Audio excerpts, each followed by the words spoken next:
تو یہ جو اسلامی ایک نیا سال کل یا پرسوں شروع ہونے والا ہے، اس نئے سال میں ہمیں شریعت کی کیا ہدایات ہیں؟ غیر مسلم تو نئے سال میں جشن مناتے ہیں، حالانکہ وہ یہ نہیں دیکھتے کہ ان کی زندگی کا بھی ایک سال کم ہو گیا،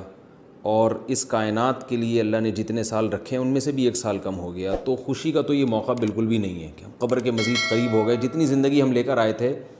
اس زندگی میں ایک سال کم ہو گیا ہے۔ تو ہمیں اس موقع پر عبرت حاصل کرنی چاہیے۔ ہم نے علماء کو دیکھا ہے، وہ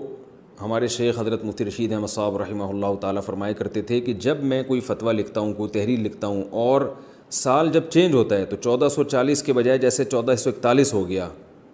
1441 ہو گیا، تو جیسی جب وہ چینج کرتا ہوں تو ایک دم میرا دل ہل جاتا ہے کہ دیکھو